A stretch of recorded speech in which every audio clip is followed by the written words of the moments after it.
Всем привет! На ваших экранах источник витамина D – солнечная программа «Студия-11». Если вам не хватает энергии в течение дня, хочется добавить ярких красок, быть в окружении позитивных людей и всегда добиваться своих целей, тогда не переключайтесь. В течение следующих 20 минут вы получите прилив сил и узнаете много интересной информации. Мы начинаем. Гимназии искусств 60. Короткометражка от художников. Все на ковер. Что нужно знать о самбо? Вычек да речка, коми сердечко. Посмотрим с высоты птичьего полета. Сегодня у нас на календаре 29 ноября, а это значит, что осталось 33 дня до Нового года. И вот она, волшебная суета, прямо сейчас зашла к вам в дом. Вы это ощутили? В предновогодних хлопотах все проблемы уходят на второй план. Появляется детский восторг, желание творить чудеса дома и на рабочем месте. Мы начинаем судорожно искать подарки, украшения для дома. Но это все приятные действия, согласитесь? Среди нас есть и те, кто не любят холода, укутывание в теплую одежду, чтобы после боя курантов выбегать на улицу и смотреть салют. Они ищут альтернативу – жаркие страны. Вот где можно встретить Новый год. А почему бы и нет? Одно российское информационное агентство выяснило, куда в этом году полетят наши сограждане. Самым популярным направлением стал Египет. Он занимает долю примерно 50% от всех проданных путевок. На втором месте Турция. Там отдых гораздо выгоднее. В новогодние предпочтения вошли и Эмираты. Отдых в Дубае будет интересен тем, кто любит мегаполисы. В шестерку востребованных стран вошли Доминикана, Куба и Мальдивы. Безусловно, поездка на море или океан может стать отличным подарком под бой курантов. Ну и дома можно отдохнуть не хуже. А мы идем дальше.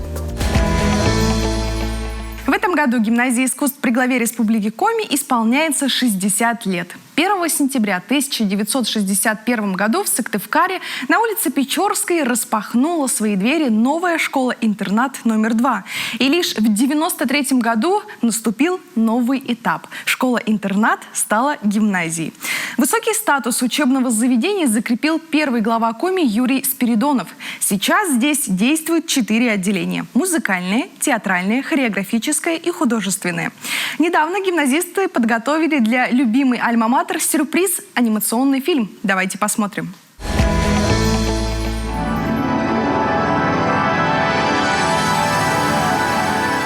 Здравствуйте, я Петя.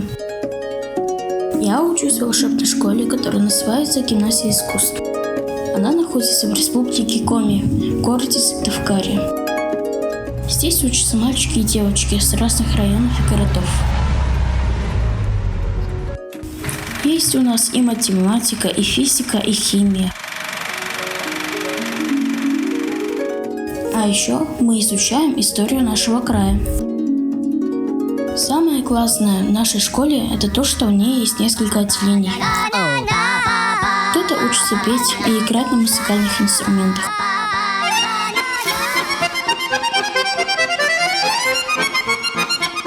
Кто-то танцует, а другие выступают в спектаклях. А я художник, мечтаю стать архитектором. Мне нравится здесь учиться. Я каждый день узнаю что-то интересное. Спасибо за внимание. До свидания.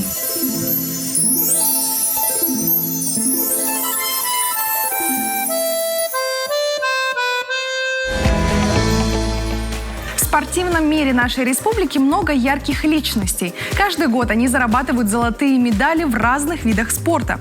Сегодня предлагаю поближе познакомиться с борцами. В Коми все больше набирает популярность самбо. Это один из видов единоборств, который воспитывает, закаляет молодое поколение, формирует у мальчишек менталитет защитников Отечества. Артемий Барсуков отправился на ковер, чтобы узнать, насколько этот менталитет силен. Давайте посмотрим.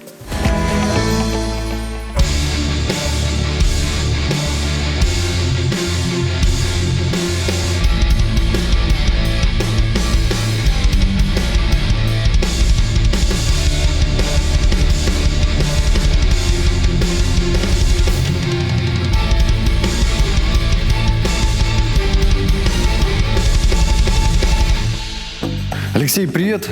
Расскажи нам о самбо, то есть то, чем вы здесь занимаетесь. Самбо является национальным видом спорта Российской Федерации. Это вид единоборства был придуман для силовых структур в годы Великой Отечественной войны. В чем его особенность?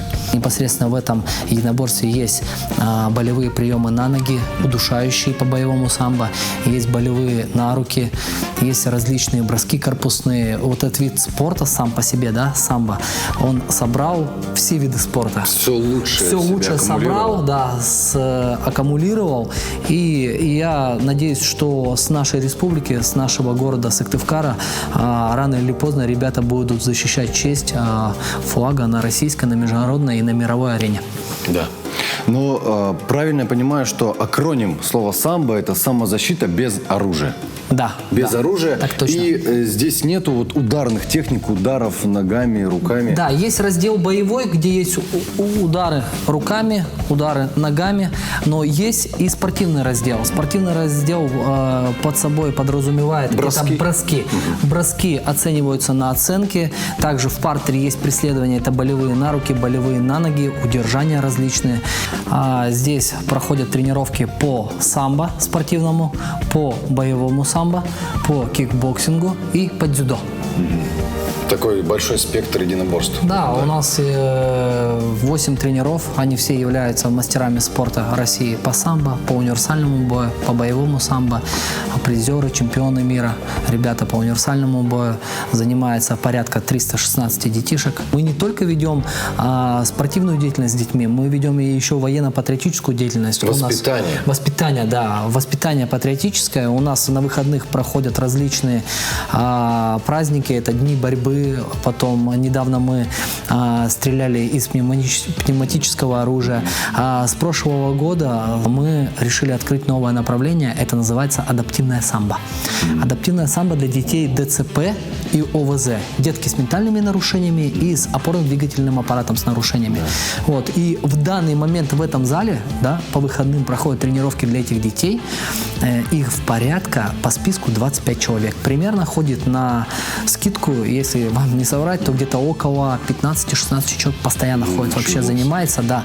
И детки очень нравятся, вовлечены, да, у нас есть социальные сети, где у нас эта вся информация выкладывается. Это абсолютно бесплатный проект, да, что детки занимаются, и наша задача в этих детей вселить уверенность, чтобы они поверили в себя, чтобы в свои силы поверили, и непосредственно они стали адаптивны к среде, в которой живут, жизни. Да, к реальной жизни. За это вообще отдельный респект, да. Алексей. Круто. Взял противника, вот ручку отключил, обнял за корпус, начинаешь подсаживаться, сажаешь на бедро, посадил, сброс, и контроль обязательно, да.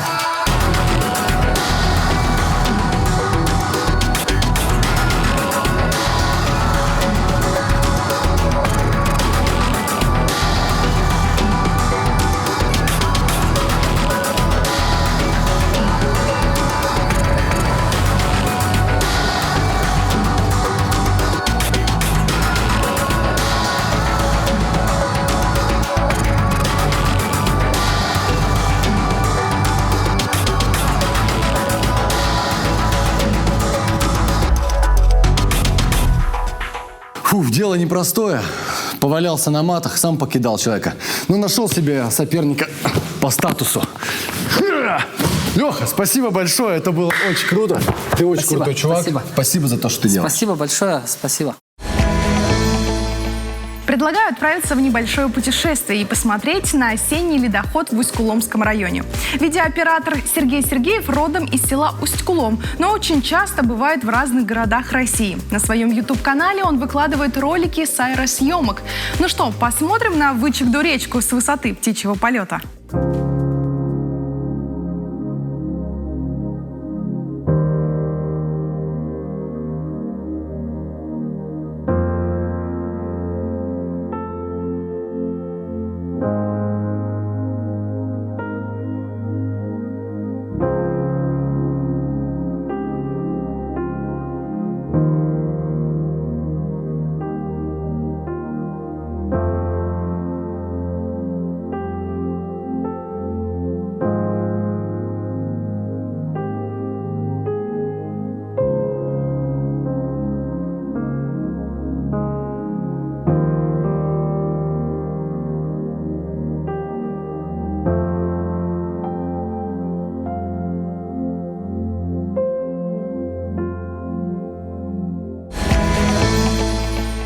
подошли к экватору нашей программы. Предлагаю сделать несколько физических упражнений, так сказать, разогнать кровь. Ведь впереди у нас много интересной и полезной информации. Встретимся после короткой паузы. Не переключайтесь.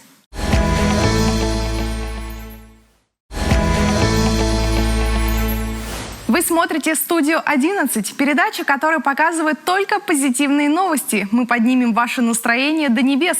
Скорее узнаем, что ждет нас в ближайшие минуты. «Люби меня правильно». На каких языках мы разговариваем? Живой космос. У нас в гостях наблюдатель за звездами. Стремительный Сыктывкар. Тревел-блогер в коме. Порой бывает в семье такое, что ваши отношения строятся на недоразумениях. Общение мужчины и женщины напоминает диалог глухих. Для одних истинное проявление любви – это забота и помощь, для других – это знаки внимания, сюрпризы, подарки и комплименты. Психологи отмечают, чтобы вас услышали, нужно говорить со своим партнером на одном языке. Что это значит? И возможно ли его выучить? Давайте разбираться вместе с психологом Анастасией Филиной. Частая проблема большинства пар, что они разговаривают друг с другом на разных языках. И при этом каждому из партнеров кажется, что другой не выражает любви к нему, мало любит, не уделяет внимания и так далее. Но на самом деле они действительно разговаривают просто на разных языках. Существует всего 5 языков любви. Первый язык любви – это время, когда я хочу просто находиться рядом с тобой. Я хочу гулять, смотреть с тобой фильмы. Неважно, чем мы будем заниматься, но главное, что мы с тобой будем рядом. Второй язык любви – это прикосновение. Мне важно, когда ты меня обнимаешь, целуешь, трогаешь, просто сидишь со мной рядышком, и мне с тобой комфортно и тепло. Третий язык любви – это подарки. Мне важно, когда ты даришь мне цветы, когда ты даришь мне шоколадку, пусть это мелочь, но ты просто таким образом уделяешь мне внимание, и я это очень ценю. Четвертый язык любви – это комплименты. Мне нравится, когда ты говоришь, что я красивая, что у меня новая прическа, или что у меня блестят глаза, или мужчине нравится слышать, что он сегодня просто хорошо выглядит. Неважно, что вы говорите, просто говорите друг другу приятные слова. И пятый язык любви – это помощь и поддержка. Неважно, как ты будешь ее выражать, ты поможешь мне просто помыть посуду, ты поможешь донести мне тяжелую сумку, ты просто спросишь, что мне необходимо. Но это для меня важно, и я это очень ценю. И вот часто в паре бывает так, что мужчина, например, считает, что женщине важны подарки, это его язык любви, он дарит ей цветы, кольца, дорогие какие-то, возможно, подарки, а ей на самом деле просто важно, чтобы он говорил ей комплименты, или чтобы он просто погулял с ней в парке. И они, разговаривая на разных языках, просто не понимают друг друга. Поэтому стоит просто сесть и обсудить, что нужно мне, чтобы чувствовать себя любимой, что нужно тебе, чтобы в ответ чувствовать себя нужным и любимым. И тогда будет легко выражать эти знаки внимания для того, чтобы любимый человек рядом чувствовал себя значимым. Каждому из нас хоть раз в жизни довелось восхищаться таинственным звездным небом. В такие минуты пытаешься разгадать, что же там за этими сверкающими точками? Одни ли мы в этой большой вселенной? Почему звезды так завораживающе подмигивают? Любительская астрономия зародилась в конце XIX века. Камиль Фламарион основал французское астрономическое общество. А вот в России началось все с Нижегородского кружка любителей физики и астрономии. Сегодня у нас в гостях человек, который знает о звездах, если не все, то многое. Астроном-любитель Виталий Тимошев. Виталий, здравствуйте. Здравствуйте. Расскажите, с чего у вас началась любовь к звездам? Если вспоминать раннее детство, то, наверное, лет в 5, когда мне впервые показали ковш из звезд и сказали, что это созвездие и называется Большая Медведица, думаю, с этого и началось. Каждый раз, когда я выходил под звездное небо, мой взгляд в первую очередь искал эту Большую Медведицу. А в дальнейшем, как вы купили телескоп? Или как, с чего все началось? До этого не сразу. В дальнейшем, когда я научился уже довольно хорошо читать, попадались много статей, которые я с увлечением читал о космосе. Но я никогда не пытался ничего запомнить, просто читал ее как художественную литературу. И лишь в 2002 году, когда на небе была видна яркая комета Икея-Джана, я начал отсчет времени, когда целенаправленно начал искать информацию о звездах, о галактиках и обо всем, что касается космоса. А вот эту комету вы видели у нас здесь, в республике? Да, конечно. Я всю жизнь здесь живу, поэтому я здесь и видел. Правда, телескопа у меня тогда еще не было. Тоже видел ее невооруженным взглядом, но она отличалась от обычных звезд, потому что выглядела как перевернутая запятая. Немного больше, чем обычная звездочка. А что еще у нас можно в республике увидеть на звездном небе? Прямо сейчас еще можно увидеть такие планеты, как Сатурн и Юпитер. Правда, они уже не очень хорошо выглядят, как были осенью, в августе. Практически круглый год можно смотреть на Луну. Марс в этом году не был виден, он появляется к нам раз в 2 года. Так что ждем его на следующий год. В начале декабря мы сможем увидеть комету Леонард, которую обнаружили в январе этого года. Это долгопериодическая комета, то есть которая может обращаться столетиями вокруг Солнца. Кроме того, уже подсчитали, что уже через месяц, в январе 2022 года, эта комета будет выброшена из Солнечной системы, и мы ее больше никогда не увидим. То есть у нас последняя возможность сейчас в декабре ее наблюдать. А ее можно увидеть невооруженным взглядом или нужно приобрести телескоп? Ученые обещают, что мы увидим ее невооруженным взглядом. Думаю, она будет выглядеть так же, как комета Икея-Джана в 2002 году. Во всяком случае, параметры, которые приводят ученые, соответствуют тем же параметрам, которым соответствовала комета 2002 года. А примерно когда наблюдать, когда смотреть на небо, в какое время, в какую дату? Наилучшее время, когда прогнозируется наибольшая яркость этой кометы, будет 12-13 декабря. Но я думаю, уже с начала декабря можно посматривать на небо примерно на север, северо-запад. Ближайшая звезда для ориентира поиска кометы — звезда Арктур. Найти Арктур тоже очень просто, если посмотреть на Большую Медведицу, а это созвездие знает практически каждый житель. Даже дети знают. Да. Если продолжить ручку ковша по дуге, она как раз упрется в эту звезду Арктур. Арктур — одна из самых ярчайших звезд нашего неба. И в округе ее подобных звезд нет, поэтому спутать не с кем. Виталий, спасибо вам большое, что к нам пришли. Это очень интересная и объемная тема. Надеюсь, что телезрители теперь будут каждый раз, когда возвращаться с работы, смотреть на звездное небо и искать, а вдруг там пролетает где-то комета Леонард. Спасибо большое. Пожалуйста. Сегодня мы хотим познакомить вас с еще одним путешественником. Его зовут Николай Захаров. Он объездил разные уголки не только России, но и стран мира. Судя по роликам на YouTube-канале, большая любовь Николая – это Кольский полуостров. И вот совсем недавно видеоблогер побывал в столице Коми-края. На своей страничке он написал так: «Сыктывкар – симпатичный северный город, в который вы вряд ли приедете, но если приедете, то вряд ли останетесь равнодушными». Чем же так путешественника зацепила наша северная столица, узнаем из фрагмента его видеоролика. Нельзя сказать, что улицы Сыктывкара сильно отличаются от остальных городов России, потому что застройка вокруг по большей части из советского периода. Но тем не менее, изредка можно встретить интересные здания, деревянную застройку и разные детали с элементами местного колорита, которые напоминают, что ты все еще находишься в республике Коми.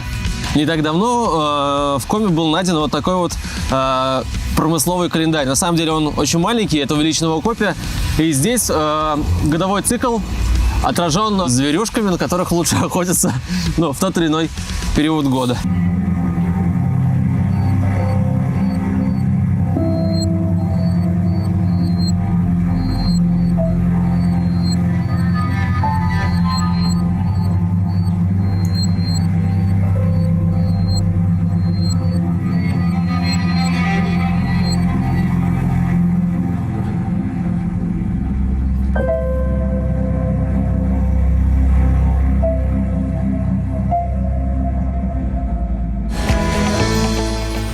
Настала пора прощаться. Этот понедельник точно должен быть незабываемым. Мы свое дело сделали, теперь поднимите настроение своим близким, и тогда мир улыбнется вам в ответ. И напоследок творческий номер от музыканта Михаила Наумова. Скоро увидимся. Пока-пока. Снегом стать, белым, белым, белым, белым по траве. Снегом стать, первым, первым, первым, первым по зиме. А может просто снегом стать, долгим, долгим, долгим до тепла. Снегом стать, белым, белым, белым до бела. Может просто снегом стать, не летая, тая, таять одному. Снегом стать, днем и ночью падать дому твоему.